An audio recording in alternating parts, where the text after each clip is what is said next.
वृक्ष जब फलता है तो कितना सुंदर लगता है। उसकी डालियां झुक जाती हैं। जितने अधिक फल उतनी झुकी डालियां। कारण वृक्ष कहता है कि मेरे इन फलों को तोड़ो, उसका आनंद लो। इससे एक ओर हमें वृक्ष के मीठे फल खाने को मिलते हैं, तो दूसरी ओर वृक्ष के स्वयं का बोझ कम हो जाता है। इसी भांति यदि आप सफल हैं तो अहंकारी मत बनिए, विनम्र रहिए। ये विनम्रता ही आपके बोझ को कम करेगी। और यदि आप विनम्र ना रहे, झुके नहीं, तो आप अपनी ही सफलता के फलों के बोझ से टूट कर गिर जाएंगे। समय बदलता है, ऋतुएं बदलती हैं। जब गर्मियां होती हैं तो हम उलाना करते हैं कि बड़ी गर्मी है, बारिशें कब आएंगी। और जब बारिश आती है तब हम कहते हैं कि बड़ा चिपचिप, सर्दियां कब आएंगी। और जब सर्दियां आती हैं तब हम गर्मी की प्रतीक्षा करने लगते हैं। और इसी कारण हम किसी भी ऋतु का आनंद नहीं उठा पाते। कल क्या होगा इसके विषय में सोचकर अपना समय व्यर्थ करना बंद कीजिए। ऋतुओं पर आपका कोई वश नहीं, परंतु आज के, अभी के इस पल पर, इस क्षण पर आपका वश तो है। उसे जीना सीखिए, उसका आनंद उठाना सीखिए। सबके मन का सबसे बड़ा भय क्या है? सबसे बड़ा लालच क्या है? सबसे बड़ी चिंता क्या है? तनिक विचारिए। सबके मन का सबसे बड़ा भय, सबसे बड़ी चिंता है मृत्यु। सभी सोचते हैं, सभी भय खाते हैं कि कहीं मृत्यु ना आ जाए। सभी लालच करते हैं कि कुछ दिन और जीने को मिल जाए। सभी आशा करते हैं कि वे कभी ना मरे। और इसी मृत्यु के भय के कारण ही आप उस जीवन की उपेक्षा कर देते हैं जिसे आप जी रहे हैं। क्या कभी आपने सोचा कि आप मृत्यु से भयभीत क्यों होते हैं? क्योंकि आप जीवन में वो कर नहीं पाए जो आप करना चाहते हैं। और जो आप करना चाहते हैं वो कर पाना तभी संभव होगा जब आप मृत्यु के भय से निकलकर अपने जीवन के हर पल का उपयोग करना सीख जाएंगे। तो मृत्यु के भय से बचने का केवल एक ही मार्ग है, एक ही मंत्र है। अपने जीवन के हर पल को जियो। वृक्ष मुझे बहुत प्रिय हैं, बहुत अच्छे लगते हैं। आपको भी अच्छे लगते होंगे। कारण ये है कि वो हमें छाया देते हैं, अपनी शीतलता देते हैं, शांति देते हैं। परंतु मुझे वृक्ष एक और कारण से अच्छे लगते हैं, और वो कारण है वो सीख जो एक वृक्ष हम सभी को देता है। और वो सीख है अमरता। एक वृक्ष कभी नहीं मरता। मरने से पूर्व वो अपने जैसे कई वृक्ष अपने बीजों के द्वारा संसार को दे जाता है। तो अमर होने का केवल एक ही मार्ग है, और वो है जो आपके पास है वो संसार को दो। अपना ज्ञान, अपना अनुभव, अपना आनंद बांटने में कंजूसी ना करें, कभी कृपण ना हो, तो आप संसार में सदा जीवित, सदा अमर रहेंगे। हम सभी घरों में रहते हैं, और अधिकतर लोगों के जीवन का ये एक स्वप्न तो होता ही है कि हमारा अपना घर हो, है ना?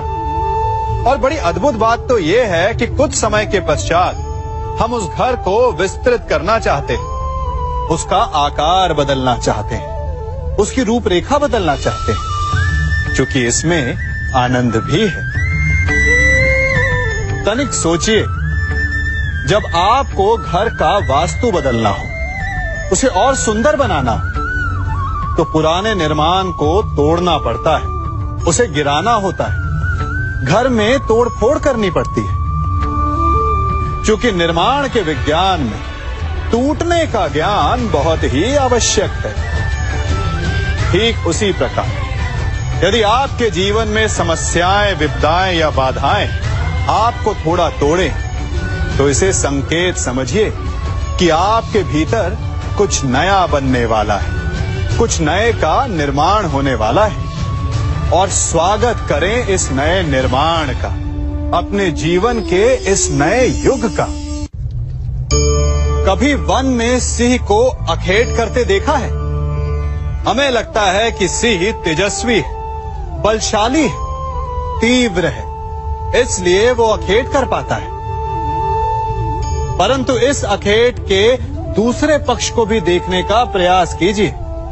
सिंह अखेट तभी कर पाता है जब हिरण आस छोड़ देता है, जब वो भागना बंद कर देता है, जब वो संघर्ष करना छोड़ देता है। सिंह हिरण की मृत्यु नहीं चुनता, हिरण स्वयं अपनी मृत्यु चुनता है।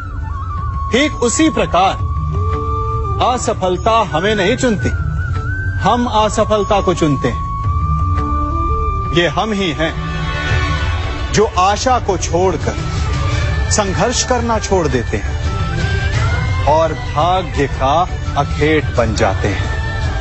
इसलिए संघर्ष करना मत बंद कीजिए, प्रयास करते रहिए और सफलता आपकी मुट्ठी में होगी। जब घर में अंधकार छा जाता है तो प्रकाश लाने के लिए आप क्या करते हैं? दीपक ढूंढते हैं और उसकी लौ को प्रज्वलित करते हैं, और फिर अंधकार अपने आप दूर हो जाता है। अब आप कहेंगे कि इसमें कौन सी नई बात है? यदि अंधकार को दूर करना है तो दीपक की लौ को प्रज्वलित तो करना ही पड़ता है। यही बात तो समझने की है। यदि अंधकार से लड़ना है तो अंधकार का सहारा नहीं लिया जा सकता, उसके लिए प्रकाश की आवश्यकता होती है। घृणा का अंत करना है तो उसे घृणा से अंत नहीं किया जा सकता, उसे प्रेम की आवश्यकता होती है। शत्रुता का अंत शत्रुता से नहीं किया जा सकता, उसे क्षमा की आवश्यकता होती है। यदि आपको नकारात्मक ऊर्जाओं से लड़ना है तो स्वयं को सकारात्मक बनाना होगा, और तभी आपके जीवन में वास्तविक आनंद आ सकेगा। एक न एक बार हर युवा के जीवन में एक ऐसा समय आता है जब उसे लगता है कि उसके माता पिता उसके साथ बहुत कठोर हो रहे हैं। मैं आपसे पूछता हूं, क्या आपने कभी कुम्हार को मटकी बनाते हुए देखा है? वो गीली माटी से मटके को चाक पर आकार देता है, और वास्तविक आकार वो मटकी को तब देता है जब वो लकड़ी के संभल से मटके को बाहर से पीटता है। हम सभी उस कुम्हार को मटके को पीटते हुए देखते हैं, परंतु उस कुम्हार के उस हाथ को नहीं देखते जो मटके को भीतर से बाहर की मार से सहारा दे रहा है। हमारे माता पिता भी ऐसे ही होते हैं। अपनी संतान के भले के लिए, उसके भविष्य को आकार देने के लिए कभी कभी वो कठोरता को भी अपनाते हैं। आप केवल उनकी कठोरता को मत देखिए, उस संभल को भी देखिए जिसने आपको भीतर तक से संभाल कर रखा है। आप जानते हैं कि मैं क्या कर रहा हूं? मैं प्रतीक्षा कर रहा हूं कि कब इस वृक्ष पर फल लगेंगे और मैं उन मीठे फलों के रस को चख पाऊंगा। हंसी आ गई ना आपको? आप भी सोच रहे होंगे कि भला कौन सा मूर्ख बबूल के पेड़ को बोकर आम खाने की इच्छा रखता है। यदि कांटे बोए हैं तो फल नहीं, कांटे ही मिलेंगे।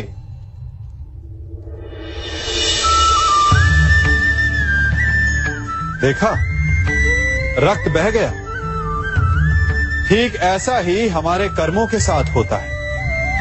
हमारे बुरे कर्मों का फल कभी शुभ नहीं हो सकता। जो हाथ अस्मिता लूटने को आगे बढ़ेंगे, उन हाथों को कटना होगा। जो दृष्टि बुरी बनकर स्त्री पर पड़ेगी, उन्हें अनजान नहीं रक्त के अश्रु भोगने होंगे। जिसने अपने जीवन में छल किया, उसे अपने ही छल के भार तले दब कर मिट जाना होगा। समय रहते जिसकी आंखें नहीं खुली, समय उसकी आंखें बंद कर देता है। इन भिन्न भिन्न प्रकार के पात्रों को देख रहे हैं आप। क्या आप बता सकते हैं कि इन पात्रों में क्या रखा है? आपको लग रहा होगा कि इसमें भिन्न भिन्न प्रकार के द्रव्य है ना? परंतु ऐसा नहीं है। इन सभी में एक ही जल है। देखिए,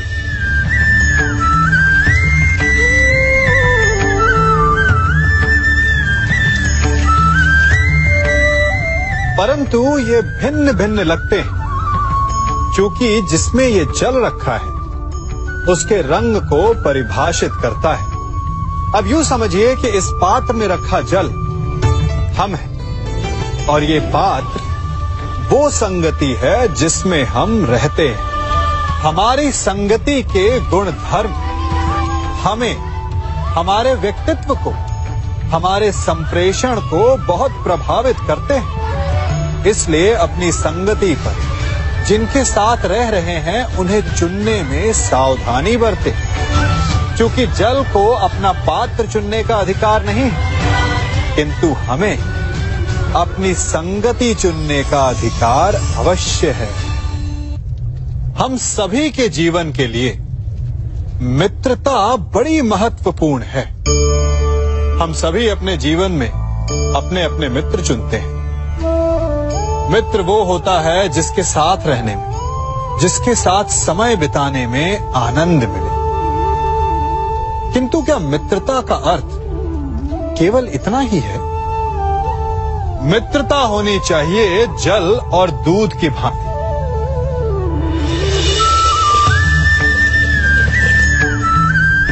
जो एक साथ सदा मिल जाते हैं, एक आकार हो जाते हैं। जब दूध उबलता है तो जल भाप बनकर उड़ता है ताकि दूध का अस्तित्व बना रहे। जब यह मिश्रण उफनता है तब दूध पात्र से पहले गिरता है ताकि वो जल को बचा सके। मित्रता भी इसी प्रकार होती है, किंतु यदि दूध में तनिक भी खटास आ जाए तो वो दूध को फाड़ देती है। ठीक इसी प्रकार यदि मित्रता में संदेह आ जाए तो वो मित्रता को समाप्त कर देता है। इसलिए मित्र बनाएं, किंतु झूठे संदेह से सावधान रहें। जब सागर का जल वाष्प बनकर उड़ता है तब वो हमें दिखाई नहीं देता। मेघ उस जल को अपने भीतर छिपा लेते हैं, लंबी यात्रा करते हैं, प्रयास करते हैं कि वो जल सदा उनके भीतर छिपा रहे। परंतु जब वायु का वेग उन्हें उड़ाकर किसी पर्वत से ले जाकर के टकरा देता है तब उन मेघों को बरसना ही पड़ता है, क्योंकि यही नियति है, यही प्रकृति है। क्योंकि जल को सागर में जाकर मिलना ही है।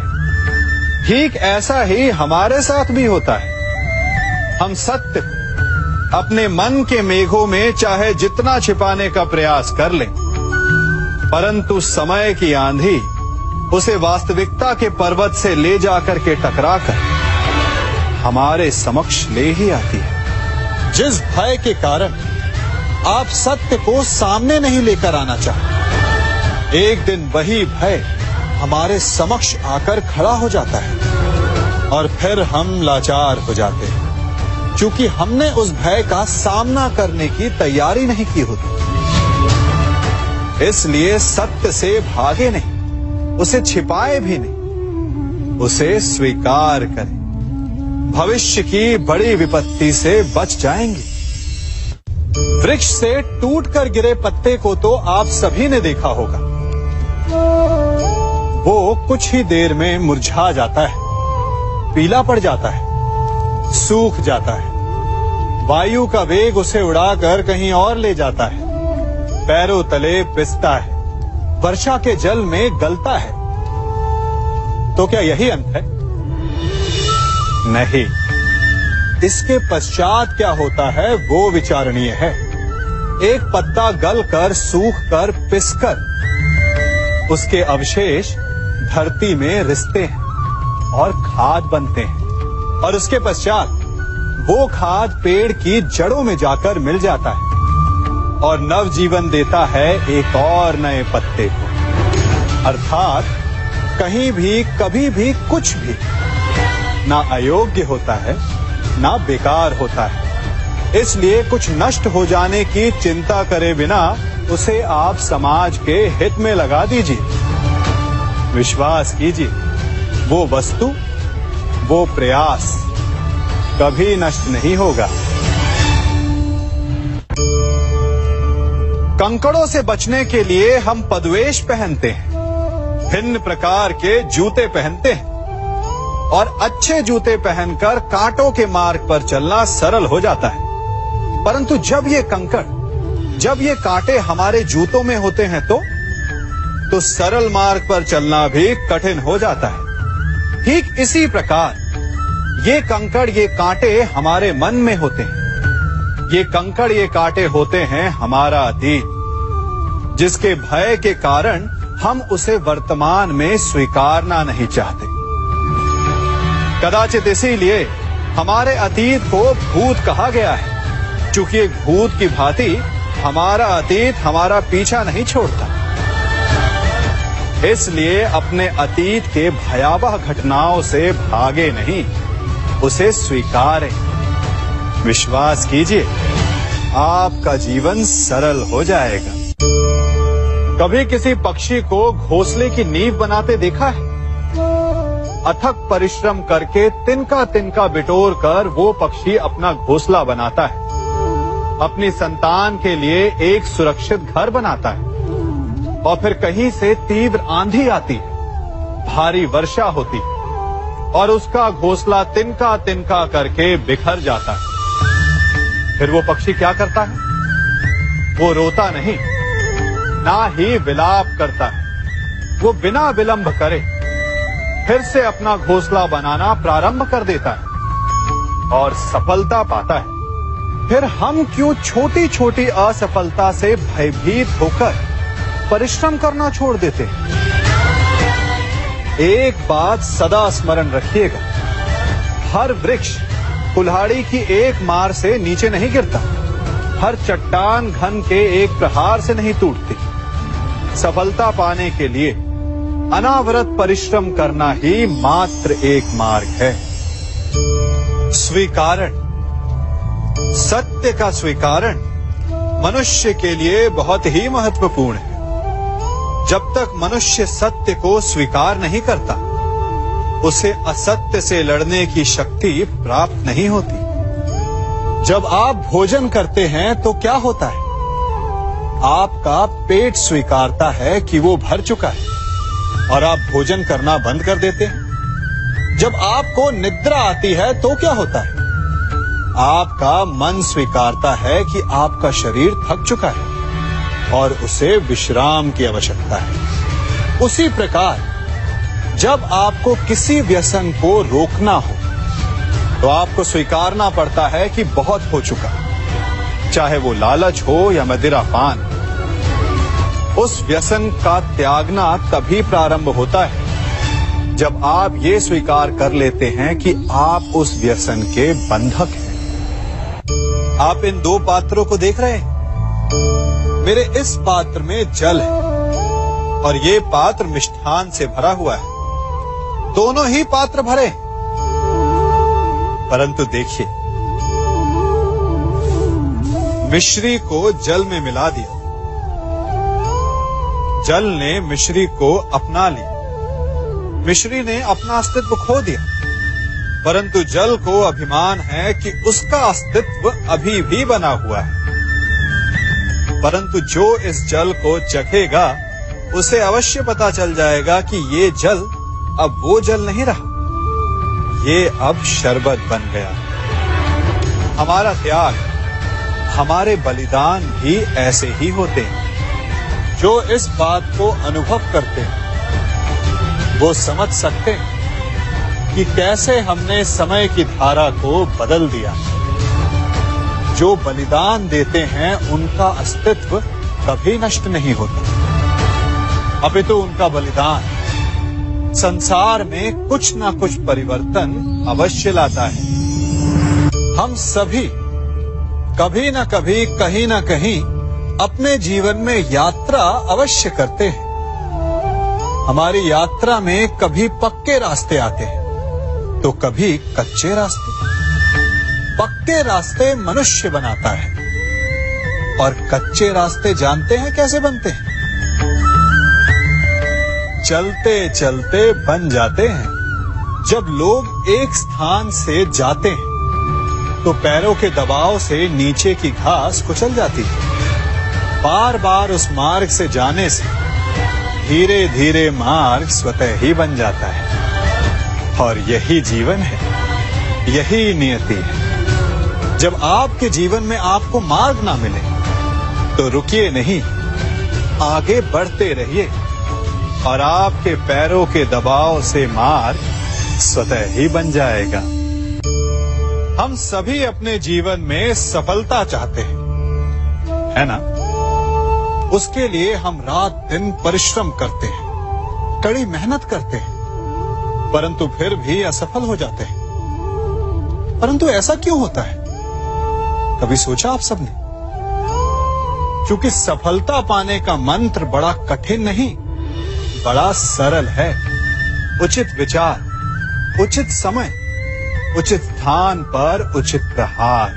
जब आपके विचार, समय, स्थान और प्रहार यानी परिश्रम उचित है तो सफलता आप ही को मिलेगी। जिस प्रकार एक लोहार लोहे से कुछ बनाते समय उस लोहे के सही ताप तक के आने की प्रतीक्षा करता है और समय आने पर उचित स्थान पर पर्याप्त बल से प्रहार करता है और लोहा आकार ले लेता है, ठीक उसी प्रकार आपकी सफलता भी आकार लेती है। हम सभी को अपने जीवन में कभी ना कभी निराशा मिलती है, असफलता मिलती है और अधिकतर लोग इसके पश्चात भाग्य का रोना लेकर बैठ जाते हैं। कुछ कहते हैं कि जिस स्थान पर मैं हूं उससे कई ऊंचे स्थान पर होने के योग्य था, परंतु नहीं जा पाया। किसी को पीड़ा है कि उसे जो मिलना चाहिए था वो उसे नहीं मिला। भाग्य ही बुरा था। भाग्य क्या होता है? भाग्य वन में खिला पुष्प देवताओं को चढ़ाया जाएगा या किसी सुंदरी की वेणी में वो सजेगा या फिर उसे कुचल कर उत्पाद बना दिया जाएगा। ये सब एक पुष्प के नियंत्रण में नहीं होता, परंतु जब तक उस पुष्प का अस्तित्व है सुगंध बिखेरना उसके वश में अवश्य है। परंतु भाग्य हमारे वश में नहीं, और जो हमारे वश में नहीं उसके लिए दुखी होने से क्या होगा? कर्म पर वश है, वो कीजिए और धीरे धीरे भाग्य आपके वश में आ जाएगा, क्योंकि कर्म ही प्रधान है। हम में से ऐसा कोई नहीं जिनकी परछाई उनसे दूर रहती है। हमारी परछाई सदैव हमारे साथ रहती है। कदाचित हमारी परछाई हमारे कर्मों के फलों का संकेत है।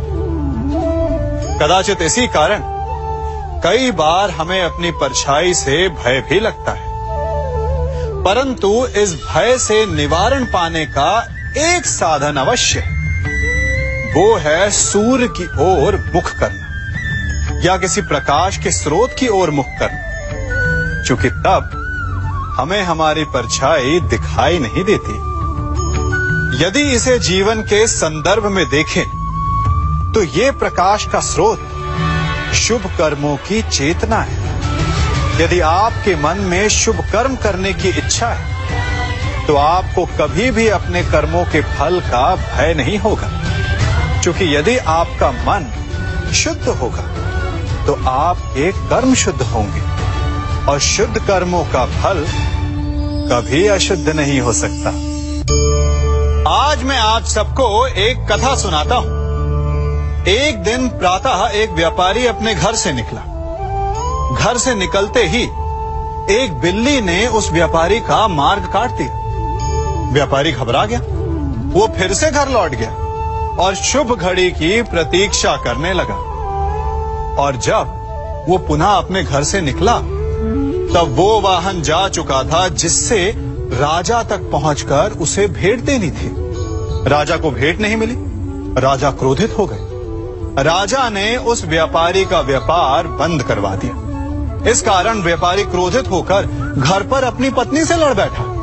पत्नी अपने बच्चों समेत मैके वापस चली गई और उस व्यापारी के जीवन में यदि कुछ रह गया था तो केवल अंधकार। और इन सब का कारण वो उस बिल्ली को मानता रहा जिसने उसका मार्ग काटा था। ऐसा ही एक दूसरा व्यापारी राजा को भेंट देने निकला और उस व्यापारी का मार्ग भी एक बिल्ली ने काट दिया। वो व्यापारी तनिक घबराया, परंतु उसने आगे बढ़ना अधिक उचित समझा। राजा तक वो समय पर पहुंचा। उसने राजा को भेंट दी। राजा प्रसन्न हुए और राजा ने व्यापारी को अपना व्यापार बढ़ाने की अनुमति दी, स्वर्ण आभूषण दी। जब व्यापारी घर पर पहुंचा तो पत्नी को आभूषण और अपने बच्चों को देने के लिए वस्त्र थे उसके पास। हर ओर प्रसन्नता थी। समझ रहे हैं ना? दोनों के साथ एक ही प्रकार की घटना हुई, परंतु दोनों की प्रतिक्रिया भिन्न थी। ऐसा ही हमारा जीवन भी है। हमारे जीवन में प्रारब्ध का अपना स्थान है, परंतु उससे कई अधिक महत्वपूर्ण हमारी प्रतिक्रिया, हमारे सोच का प्रभाव है, क्योंकि यही हमारे जीवन को आकार देते हैं। इसलिए अपनी सोच को सकारात्मक रखिए। आपका जीवन सदैव आनंदमय रहेगा। कभी किसी सुरंग से बाहर निकले हैं आप? कैसा ना भूल पाने वाला अनुभव होता है ना? कितना भयावह अनुभव होता है। मानो हर पल ऐसा लग रहा होता है कि यदि इस सुरंग में बंद हो गए तो क्या होगा? कैसे निकलेंगे इस सुरंग से? सर्वत्र अंधकार होता है। परंतु यदि आप ध्यान से उस सुरंग के मुखाने पर देखें तो वहां सदा प्रकाश होता है और उस प्रकाश तक वही पहुंच पाता है जो सुरंग की छोर तक पहुंच पाए। और ऐसा ही हमारा जीवन भी है। इसी प्रकार कई बार हम स्वयं को निराशा की सुरंग में पाते हैं, जहां बाहर जाने का मार्ग नहीं सूझता। मानो जैसे जीवन आनंद सब समाप्त हो जाएगा।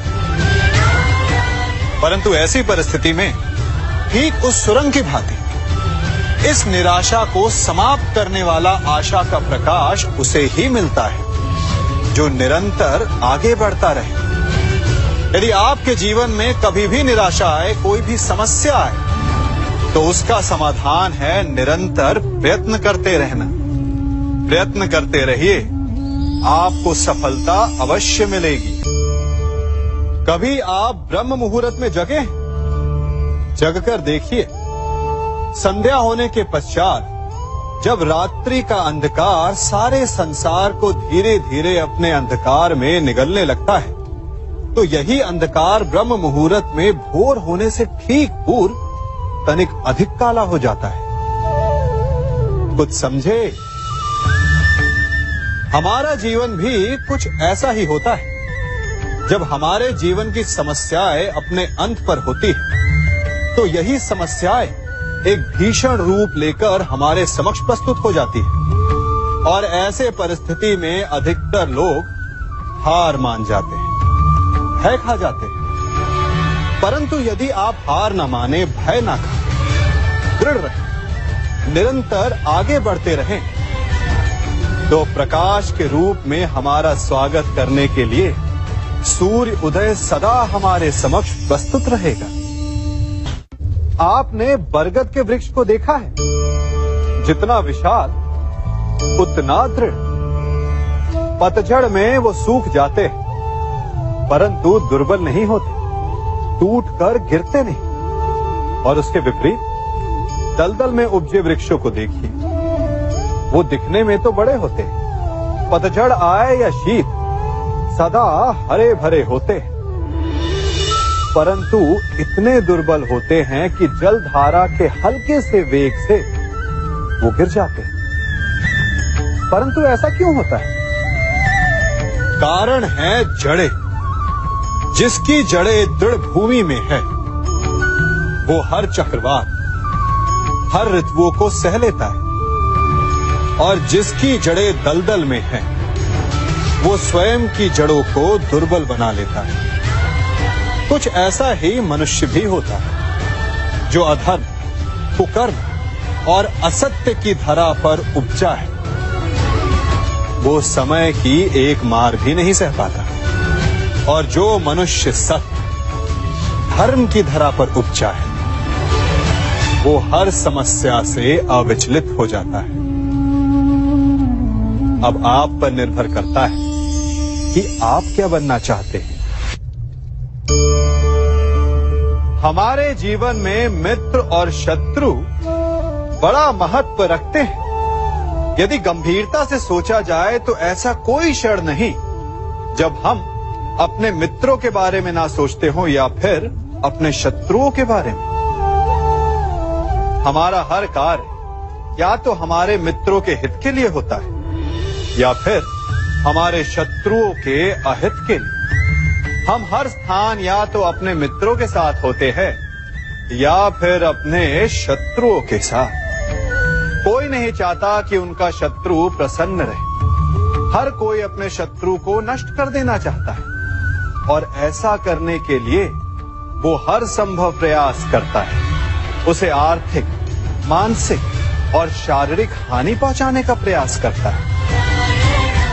परंतु यदि मैं आज आपको ऐसा मंत्र सिखाऊं जिससे आप अपने शत्रु को सदा के लिए नष्ट कर दे तो, और वो मंत्र है मित्र बनाना। अपने सभी शत्रुओं को अपना मित्र बना लीजिए और आपके सारे शत्रु स्वतः ही समाप्त हो जाएंगे। मैं क्या कर रहा हूं? मैं दिए प्रज्वलित कर रहा हूं ताकि अंधकार को मिटा सकूं। अब आप कहेंगे कि इसमें कौन सी बड़ी बात है ना? परंतु इसमें महत्वपूर्ण बात समझने के लिए यह है कि मैं क्या नहीं कर रहा हूं, और मैं अंधकार नहीं कर रहा हूं। क्योंकि अंधकार को मिटाने के लिए प्रकाश का अस्त्र तो उठाना ही पड़ता है। बुराई को बुराई से नहीं, अच्छाई से जीता जाता है। अन्याय को अन्याय से नहीं, न्याय से लड़ा जाता है। क्रोध को क्रोध से नहीं, क्षमा का साथ लेना होता है। ठीक उसी प्रकार एक लोहा लोहे को काटता है, परंतु एक ठंडा लोहा ही गर्म लोहे को काट सकता है। इसलिए यदि आपको अपने जीवन में विजयी होना है तो अपने शस्त्रों को, अपने अस्त्रों को सोच समझ कर उठाइए, क्योंकि एक अनुचित सोच परिणाम पर भारी प्रभाव डाल सकती है। आप सब सोच रहे होंगे कि ये क्या मैं करने लगा। मैं इस पौधे को जड़ से उखाड़ रहा हूं।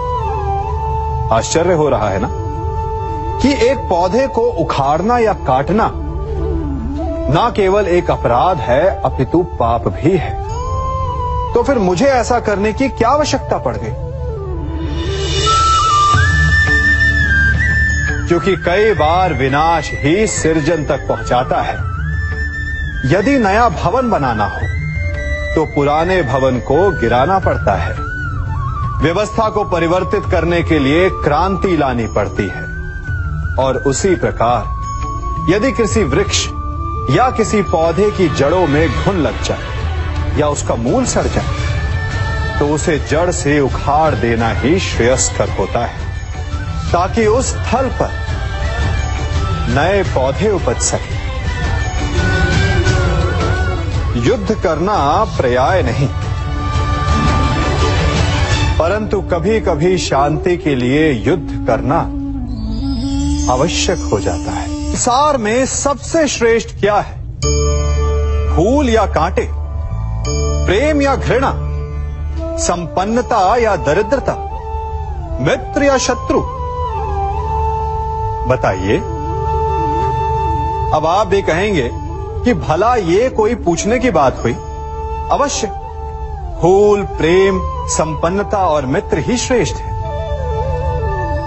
परंतु क्या आपने अपने जीवन में कभी सोचा है कि हर एक भाव, हर एक वस्तु, हर एक घटना का एक गुण धर्म होता है?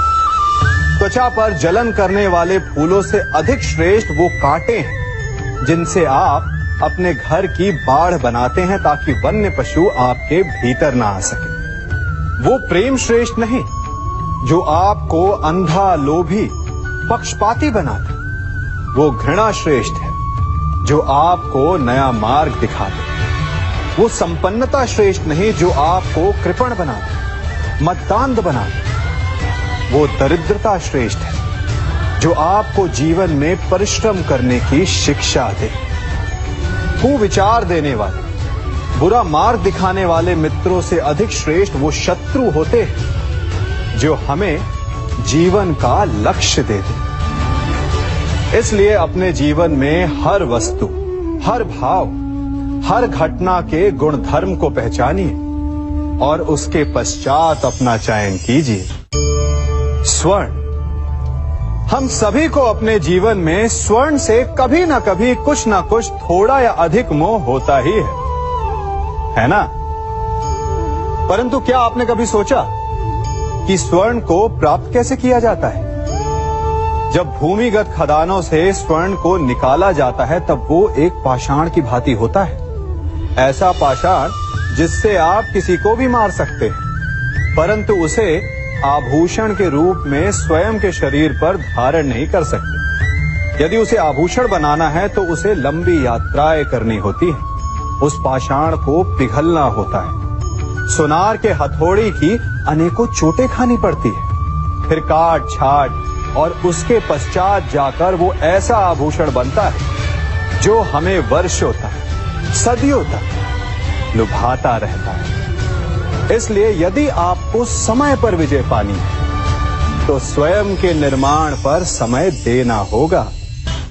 हम सभी सुनते आए हैं कि जो वीर होता है, साहसी होता है, शौर्यवान होता है, उसके समक्ष सारा संसार झुकता है। वीर भोग्य वसुंधर। परंतु वीरता है क्या? शौर्य क्या है? साहस क्या है? साहस युद्ध नहीं, वीरता विजय नहीं, शौर्य कभी ना गिरना नहीं। साहस किसी चुनौती के समक्ष खड़े होने का भाव है, तो वीरता उस चुनौती को उत्तर देने के लिए पूर्ण परिश्रम लगा देना है। और शौर्य का अर्थ है गिरकर फिर से उठने का साहस रखना, बार बार प्रहार करके वीरता दिखाना, निरंतर प्रयास करते रहना, निरंतर परिश्रम करते रहना। इसलिए विजयी होने से अधिक महत्वपूर्ण है शौर्यवान होना, क्योंकि जो शौर्यवान है उसे विजय मिलना निश्चित है। हम सभी बचपन से ये सुनते आए हैं कि अच्छे मित्र हमारे जीवन को पूर्णतः परिवर्तित कर सकते हैं, है ना? अच्छे मित्र, परंतु कौन? जिनसे आप प्रश्न पूछें और वो मित्र बिना किसी पक्षपात के, भय रहित होकर, बिना किसी लालच के आपको उचित उत्तर दे। परंतु सबके समक्ष ये समस्या आ जाती है कि आज के समय में ऐसे मित्र मिलना दुर्लभ है, वो तो होते ही नहीं। परंतु मैं आपको एक बात बताता हूं, हम सब के पास एक ऐसा मित्र होता है, बस हम उसे पहचान ही नहीं पाते। वो है दर्पण। दर्पण के समक्ष खड़े होकर आप स्वयं से पूछिए कि यदि आज आपका अंतिम दिन होता तो क्या आप वही करते जो आप कर रहे थे? आपको उत्तर मिले या ना मिले, परंतु आपकी दिशा अवश्य बदलेगी। इसलिए आपसे अतिरिक्त आपका सबसे घनिष्ठ मित्र, सबसे अच्छा मित्र और कोई नहीं। हम सभी अपने जीवन में कोई ना कोई कार्य करते हैं। कार्य करते हैं तो थकान की अनुभूति होती है, और यदि थकान ना उतरे तो कार्य करने का मन नहीं करता। हम आशा करते हैं कि कदाचित एक दिन में 24 के स्थान पर 26 घंटे होते तो आराम करने के लिए हमें और अधिक समय मिल जाता। हमें ऐसा अनुभव होता है कि हम बहुत अधिक कार्य कर रहे हैं, है ना? परंतु क्या आपने कभी सोचा है कि जो लोग संसार में सफल हैं, उनके पास भी सफल होने के लिए दिन में केवल 24 घंटे थे, तो फिर वो सफल क्यों है? इसका एक छोटा सा रहस्य है। वो कार्य चुनते हैं जो उन्हें प्रिय है, जिसे करने में उन्हें आनंद आता है। उन्हें लगता ही नहीं कि वो कार्य कर रहे हैं, उन्हें लगता है कि वो प्रतिपल आनंद मना रहे। और जब आप आनंद मनाते हो तो थकान कैसी?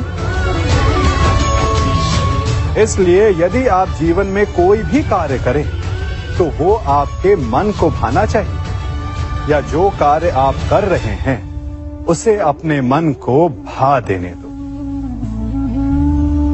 सफलता आपको मिलेगी। हमारा शरीर प्रकृति का एक महान आविष्कार है। इससे जटिल संरचना संसार में और कोई नहीं।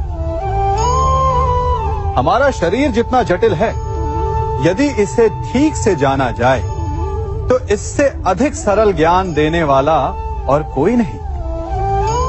हमारे शरीर में 5 इंद्रियां होती हैं जो हमें भाव, गुण और वस्तुओं का बोध कराती हैं। हमारे पास आंखें हैं, नाक है, स्पर्श के लिए त्वचा है, कान है और जीभा है। सबका भिन्न भिन्न कार्य है। आंखों से देखना, कानों से सुनना, नथनों से श्वास लेना, त्वचा से स्पर्श करना और जीभा से स्वाद लेना। परंतु क्या आपने कभी सोचा कि प्रकृति ने हमें 2 आंखें दी, 2 नथुएं दी, 2 कान दी, स्पर्श के लिए ये पूरा शरीर दिया, परंतु जीभा केवल 1 दी? ऐसा क्यों? क्योंकि प्रकृति चाहती है कि हम देखें अधिक, सुने अधिक और ज्ञान अधिक अर्जित करें, बोले कम। क्योंकि अधिक वाचाल नाश को निमंत्रण देता है। स्मरण रखिएगा। सागर तो आप सभी ने देखा होगा, बाहर से कितना उन्मुक्त और भीतर से कितना शांत। उसकी बलशाली लहरों को देखकर ऐसा लगता है कि मानो वो सब कुछ चूर चूर कर देगी, परंतु उसके गर्भ में ना जाने कितने अनदेखे अनजान जीव पलते हैं। उसके भीतर मोती मुक्ता जन्म लेता है। सागर एक है, परंतु उस सागर को लेकर के हमारी प्रकृति भिन्न भिन्न होती है। कोई उसमें तैरता है तो कोई उसकी लहरों का आस्वादन करता है, कोई उसमें अपने पांव भिगोता है तो कोई उसके भीतर जाकर मोती मुक्ता बाहर ले आता है, तो कोई तट पर बैठकर सागर की लहरों को निहारता है, कोई उसमें जीवन का आरंभ देखता है तो कोई उसमें अपने जीवन का अंत देखता है। सागर एक है, परंतु हमारी प्रकृति के अनुसार सागर की प्रकृति भी बदल जाती है। इसी प्रकार जीवन है सबके लिए समान, परंतु उस जीवन में आपको प्रसन्नता देखनी है, प्रसन्नता पानी है, या आपको पाना है अवसाद, ये आप पर निर्भर करता है। कभी आप ब्रह्म मुहूर्त में जगे हैं, जगकर आकाश की ओर देखेंगे तो पाएंगे कि भोर होने से ठीक पूर्व रात्रि तनिक अधिक घनी हो जाती है। अर्थात जब समस्याएं अपनी चरम सीमा पर होती है तो उनका हल निकट होता है, परंतु जो इस अंधकार से हार जाता है वो इस अंधकार में डूब जाता है, और जो संघर्ष करता है वो उस अंधकार से उभर आता है। सदैव स्मरण रखिएगा, अंत चाहे कितना भी अंधकारमय क्यों ना हो, उसके पश्चात एक नया आरंभ फूटता है, एक नया उदय होता है। चक्रवात के पश्चात जो शांति छाती है, उसके पश्चात प्रारंभ होता है शुभ जीवन का, शुभ भविष्य का, शुभ नव प्रारंभ।